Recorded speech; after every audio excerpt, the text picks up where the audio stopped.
Alright, isa pong magandang araw po sa aking mga taga-subaybay. Dito po yan sa community o sa channel ni Dan TV Vlog. Ayan, mega love shoutout po. Ayan, good morning sa mga umaga po sa inyo. Magandang gabi sa mga gabi naman at higit sa lahat po. Have a nice day kung ano po in general. Okay, this morning o today ay mayroon naman po tayong ibabahagi na isa naman pong tourist attraction na kung saan po ay dito lamang po yan sa ating bansang Pilipinas matatagpuan. Okay, ngayon po ang nakikita po ninyong background na yan o yung video po na yan na ipinapakita ko po sa inyo, yan po yung sinasabi po o tinatawag sa na kung saan yan po ay ang Monte Maria na matatagpuan po sa Barangay Pakilatan, Batangas City o mga idol. Dito lang po yan sa ating bansang Pilipinas, sa lalawigan po yan o sa probinsya ng Batangas. Okay, so ang Barangay Pakilatan po pala ay matatagpuan po yan sa Batangas City. And of course, lalawigan po ng Batangas. Okay, ano po ang nakikita po ninyong magandang tanawin na yan? Ano po ba ang descriptions po niya? So kung bibisita po tayo dito po sa Monte Maria, yan po ang tinaguriang the Mother of all Asia. Yan po si mahal na ina sa ating pong mga Katoliko. Yan po si Mama Mary. Na kung saan po, yan naman po ang pinakamataas na statue o the tallest statue of the Virgin Mary in the world, mga idol, sa buong mundo po. Yan po si Mama Mary na kung saan po matatagpuan nga natin sa Batangas City o Barangay Pakilatan. Yan po ang pinakamataas o pinakamalaki na statue ni Virgin Mary. So titingnan po ninyo naman ang lugar ay kaaya-aya. Napakaganda po ng tanawin. Makikita po lang natin yan halos sa ibang bansa na dinarayo po ng mga turista, masamantalang po tayo ay mayroon din yan sariling atin. So may pagka-religious ang ambience niya kung titingnan po natin because andyan si Mama Mary. Ayan po, napakalaki pong statue ni Mama Mary kung titingnan po natin. Okay, yan din po ay yan po ang magiging, although ano po siya under construction pa siya. Hindi pa siya fully developed talaga.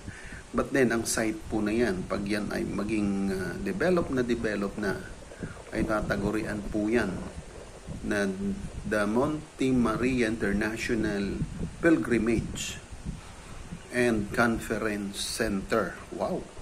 Diba? So, malapit lang po yan dito sa Manila. Mga idol, mga more or less 2 hours lang po ang biyahe mula Metro Manila po yan. Alright, so also known as Monte Maria and the Tower of Peace. So, magiging po yan pasyalan, although po sa ngayon mga pagkakataong ito, napapasyalan na po yan ng ating mga turista.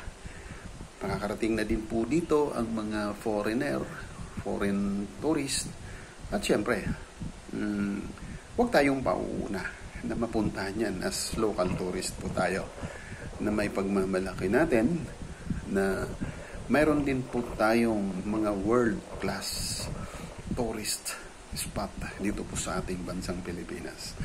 Okay, so yan po ang may babahagi ko po sa inyo sa unang bahagi ng Monte Maria tourist attractions, na kung saan po ay sinabi natin kanina na matatagpuan yan dito sa Barangay Pakilatan, Batangas City. Napakalaki po ng statute ni Mama Mary. Kung titingnan po, ayan, no? Halos tinitingala. Pagkukunan mo po siya ng video. So, lingunin po natin ang ambience niya.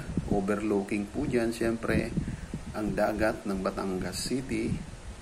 Siyempre, yung mga very attractive nating mga mountains na nakapalibot. Okay, so i-details natin yan sa susunod po nating pag-ikot-ikot dyan para makita po ninyo yung another views, mga other positions para ma-spot po natin ng buong buo ang lugar na to. Okay, sa muli yung mga huling pumasok sa ating pong content na to o vlog na to, ito po ay matatagpuan sa Barangay Pagkilatan, Batangas City. More or less 2 hours biyahe by land from Manila. Alright, so hanggang dito na lang muli, Dan TV Vlog. Mega love shout out syempre sa aking mga members, super chatters dito po sa community ni Dan TV Vlog. Maraming salamat sa patuloy na pagsubaybay ng aking mga vlog. So again, see you next vlog.